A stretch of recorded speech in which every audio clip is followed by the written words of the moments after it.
தற்போது கிடைத்துள்ள முக்கிய செய்தியை பார்த்து வருகிறோம். இஸ்ரேல் புறப்பட்டார் பிரதமர் மோடி. 2 நாட்கள் பயணமாக பிரதமர் மோடி டெல்லியில் இருந்து இஸ்ரேல் புறப்பட்டு இருக்கிறார். இஸ்ரேல் அதிபர் ஐசக் ஹெர்சாக், பிரதமர் பெஞ்சமின் நெதன்யாகு ஆகியோரை சந்திக்க திட்டமிட்டுள்ளதாக தகவல் வெளியாகியுள்ளது. இதுகுறித்த கூடுதல் விவரங்களோடு இணைகிறார் எமது சிறப்பு செய்தியாளர் கிருபா. கிருபா, வணக்கம். இது பற்றிய முழு விவரங்கள்.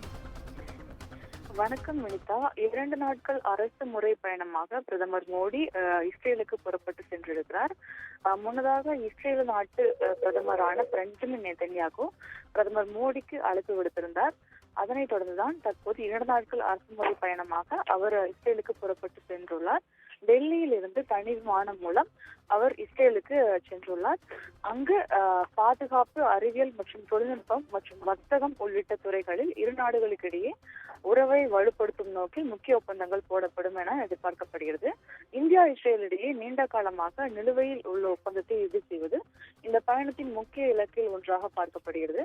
2017ஆம் ஆண்டு இஸ்ரேல் சென்ற பிரதமர் மோடி முதல் இந்திய பிரதமர் என்ற பெருமையும் பெற்றிருந்தார்.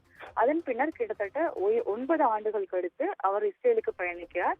இது சர்வதேச நாடுகள் மத்தியில் முக்கியத்துவம் வாய்ந்த ஒன்றாகவும் பார்க்கப்படுகிறது. இஸ்ரேல் நாடாளுமன்றத்தில் பிரதமர் மோடி உரையாற்ற இருப்பதாகவும் ஒரு தகவல் வெளியாகி இருக்கிறது.